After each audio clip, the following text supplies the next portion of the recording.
Good morning, everybody. Thanks for joining us here today. My name is Larry Watkinson, Fire Chief for the City of Penticton, and working as the Structure Branch Director for the Christie Mountain wildfire. It's Sunday today, so we're still very active on the fire. We have upwards of 25 different units and individuals working on the Structure Protection Branch. We still continue to work mostly in the North Division and the South Division around the homes that were affected by the wildfire throughout the week. Right now our primary goals and objectives are to maintain and to evaluate the safety of the homes, primarily around making sure they're cool. Any hot spots that have been implanted into the subdivisions, around decks, we're fire smarting homes and hardening homes against the wildfire for any kind of ember transplant. We're continuing with our sprinkler setups and running those throughout the day just in case there is a hot ember that lands on the roofs of these homes. But also we're going to be looking at how we may be able to demobilize and reduce the presence of our structure protection group out on the wildfire itself. And with that, then we'll take a consideration and look at the evacuations that are in place right now throughout the fire. Working with the BC Wildfire Service Incident Management Team, the Operations Chief and the Incident Commander, we'll do a collaboration on that and how that looks in the next couple of days. So right now, that's a quick update. Crews are still very active on the fire ground, tying in lines, working very closely with air support. Heavy bucketing, as you can see, throughout the community. We have large aircraft in the air, dropping copious amounts of water all around the perimeter of the fire and inside the perimeter, just trying to control the spread of this blaze itself. So at that time, I'll take questions from the group. Shelby. It's pretty limited. We did a lot of work in advance. We raised the humidity around those homes to the point of where we haven't seen any other ignitions other than just small kind of brushes that we've been able to clean up. In fact, there's been fires that have burned right up to the lines that we established. So black burnt right up to the homes, but did not ignite the homes just based on our efforts for the structure protection.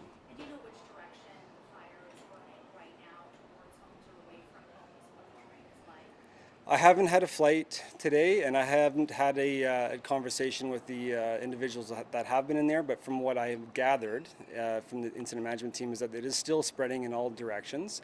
It is still out of control fire, and it is being actively on all perimeters of the fire.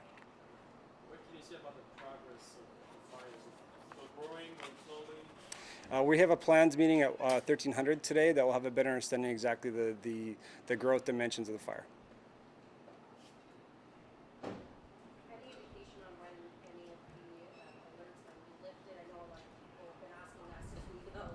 Yeah. Yeah, so tonight at our operations meeting, my staff in the field are going to be able to give me a better update on how they feel, their comfort zone, their comfort levels on if we can remove the equipment that we have put on the structures and the efforts that we have in place right now for the structure protection component. Until I'm satisfied that we've met the objectives and have established lines that really do control those measures from those ember transplants, and we've hardened the homes and fire smarted them to the point to where we can allow residents back in, as when we will decide, working with the incident management team, operations chief and the IC, on how that will be coordinated, and that will be coming out in the next few days. So tonight is not? Unlikely tonight. Still about 100 firefighters on the ground? No. Oh, in my branch is about 25. As far as I know, there's about 150 to 200. Sorry, I can't speak exactly on that. They're coming in, and new resources are coming in every day. Do you still have out-of-town municipal firefighters here? Yes. And do you know from which communities? Yeah, they're local communities.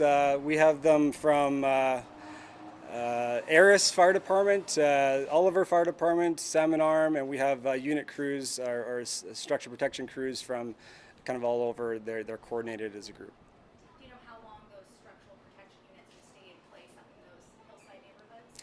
I will have a better understanding exactly how long we're going to maintain those systems. I like to get those systems off the homes and out of the community so people don't feel threatened when there's sprinklers set up on their homes.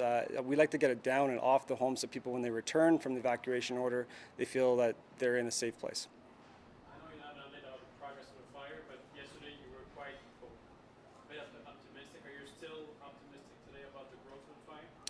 Again, I haven't had a direct visual on the fire, and I haven't had a conversation with the fire behavior analyst.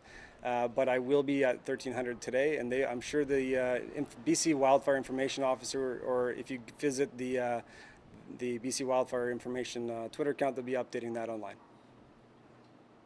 Chief, can you talk a little bit more? You spoke earlier just a little bit about the aerial attack that's going on right now. Can you just expand on that a little bit for me, or reiterate it again, please? It's certainly an impressive fleet of aircraft.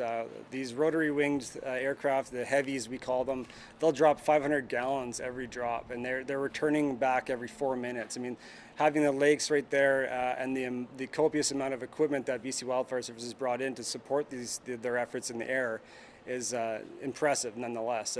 We are really the primary fire in the province right now, so we are getting resourced accordingly.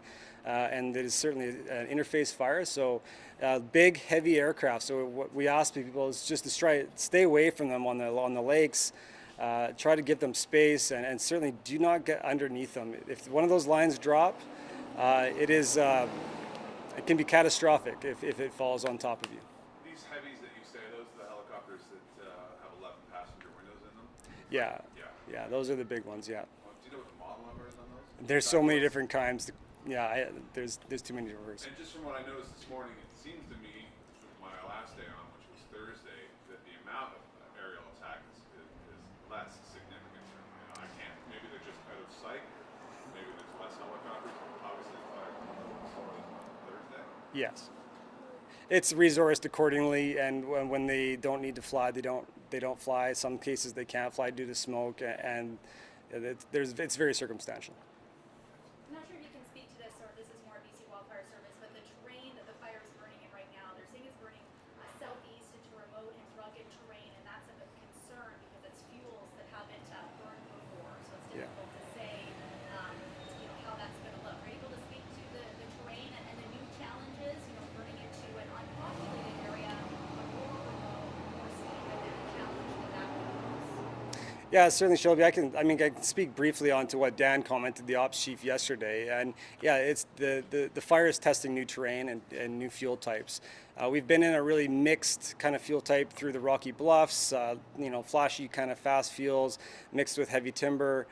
So it was really kind of unpredictable at that time. We know that when it gets into heavy timbers, we're going to see a more extreme fire behavior. Based on the wind conditions and topography, the slope, the aspect, it all depends on exactly how that fire steers into that kind of terrain. But like Dan said yesterday, it is going to be an untested environment, and we are keeping a very close eye on it as it relates to when it approaches those new fuel types.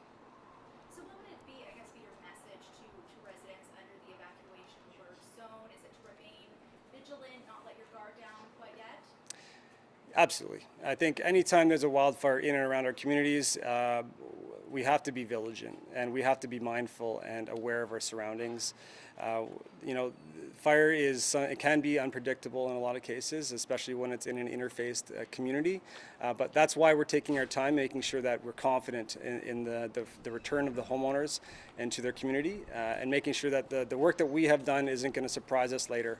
And have an event in that community where we have to, very ad hoc or be very reactive to the response. Any final questions? May I have one from, No, go ahead. not for the mayor, but Larry, I noticed your Twitter account that you were praising BC Wildfire Service for their exemplary work. Can you just reiterate that for me? I've worked with BC Wildfire Service for a number of years, and every time I have the opportunity to do that, it is a very well organized machine. They can be very tactical. They're very maneuverable when they receive the notification that there's a threat to a community.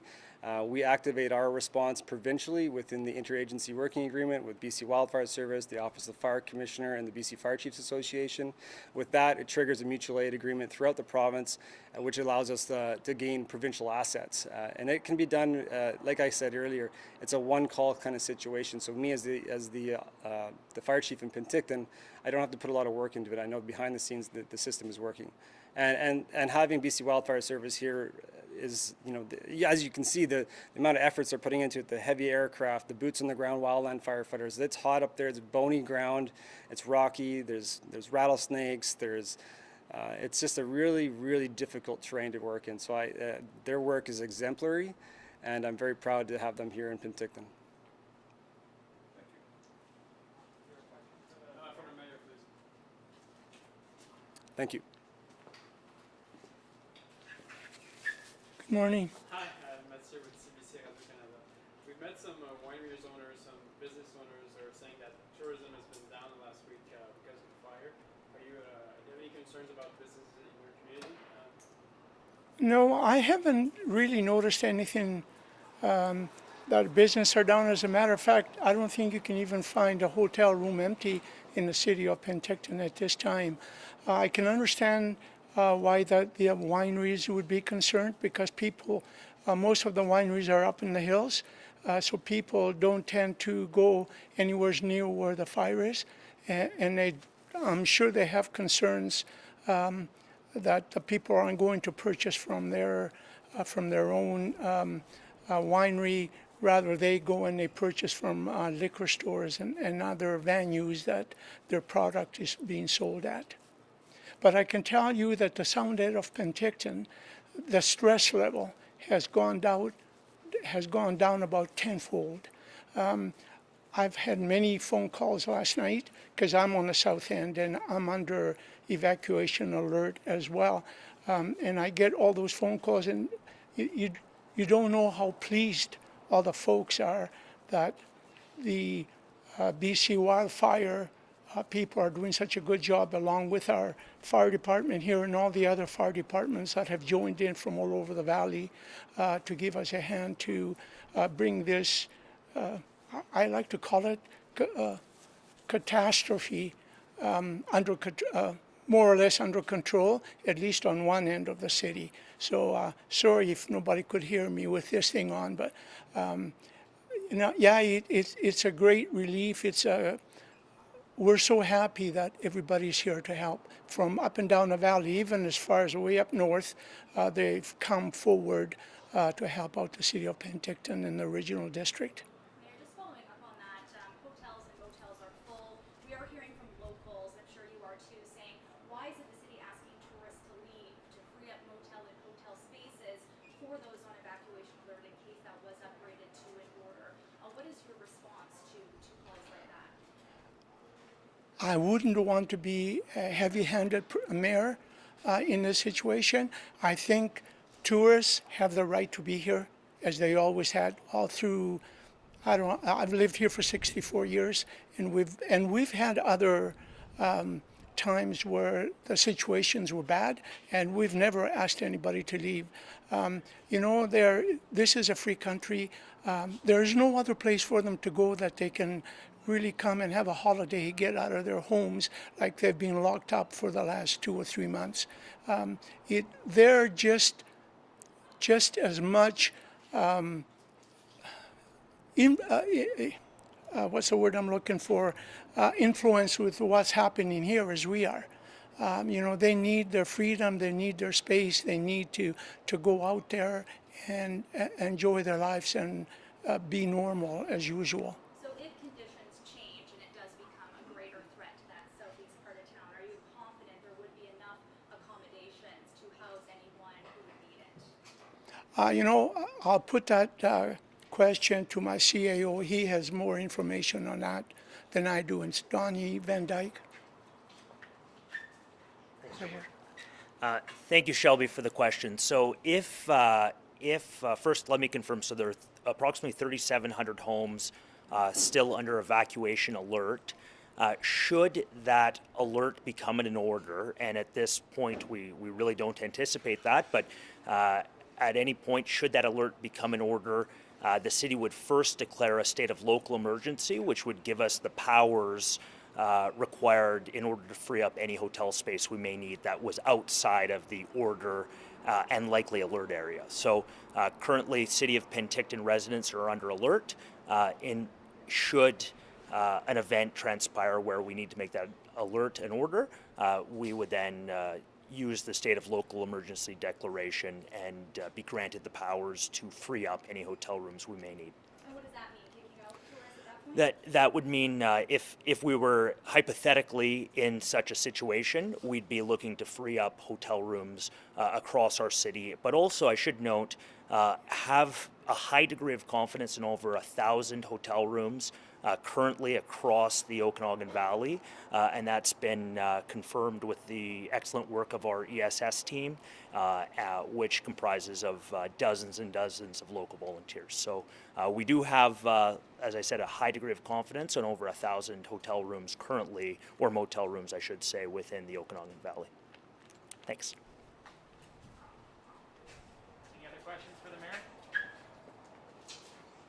Okay, so seeing Okay. none, thank you very much for joining us today, and we will resume our events at the Lakeside Hotel Monday and Tuesday for further updates. See you tomorrow.